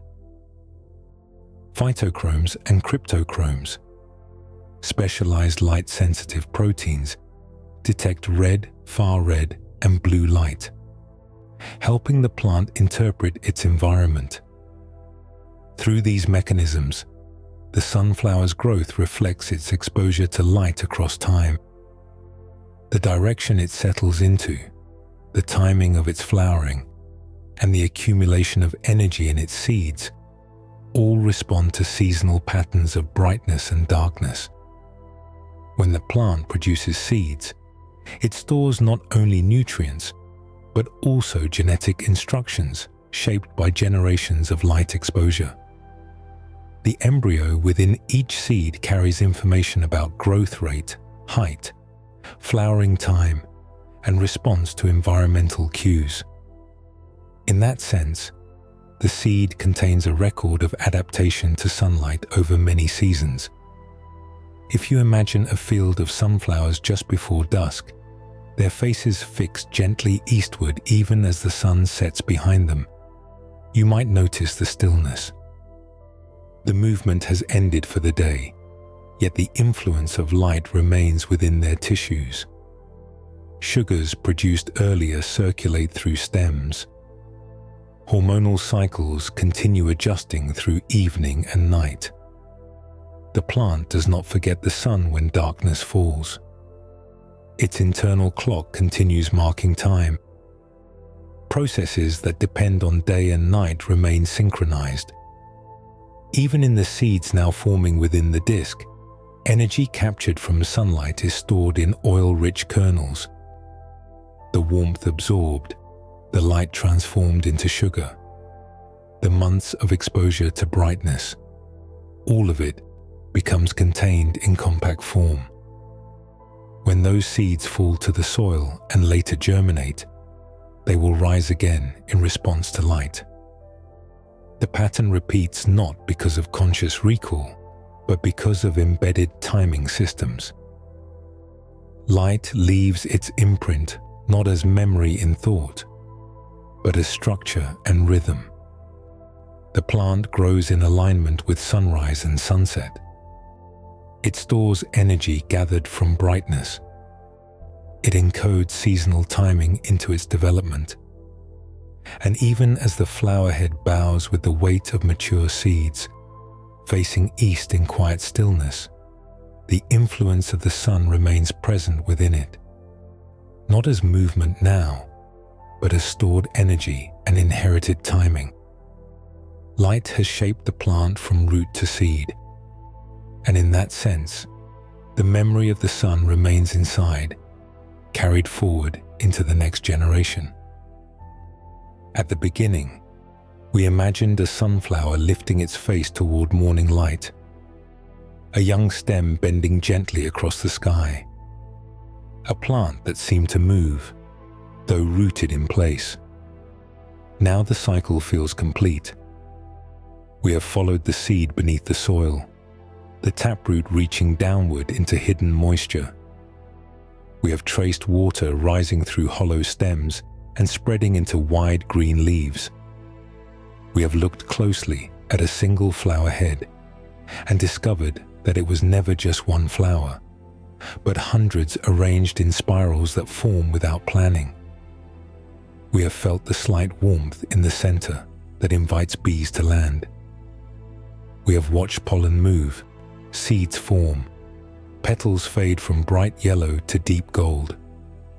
We have seen fields aligned with the sunrise, ancient hands selecting larger seeds, and oceans crossed as the plant traveled into new lands. We have stood in wind and watched stems bend without breaking. We have imagined roots quietly drawing pollutants from soil. We have followed seeds into autumn dormancy, waiting through cold beneath fallen leaves. And we have returned again to light, guided by internal rhythms that anticipate dawn. The sunflower story is not dramatic. It is steady. It is built from repetition, water rising, light absorbed, growth unfolding cell by cell, movement in youth, stillness in maturity, patterns forming from simple rules, seeds waiting when the season shifts.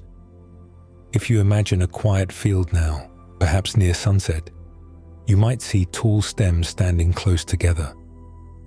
Their faces are no longer turning. The spirals within their centers hold thousands of small seeds, each one carrying stored energy and quiet timing. There is no rush. The wind moves lightly through the leaves. The warmth of the day softens. The field rests. Beneath the soil, earlier seeds may already be waiting. Within the drying heads, new seeds prepare to fall. The sunflower turns toward light when it must. It becomes still when it is time. It stores what it gathers and releases it gently back to the earth. Movement and stillness. Pattern and simplicity. Growth above ground and waiting below. If you are listening now, perhaps you can picture that field in the fading light. The air growing cooler, the gold deepening to amber. The stems no longer straining upward, just standing quietly where they are rooted. Light softens. The day dissolves into evening. And like the sunflower settling after its long season of turning, you're allowed to settle too.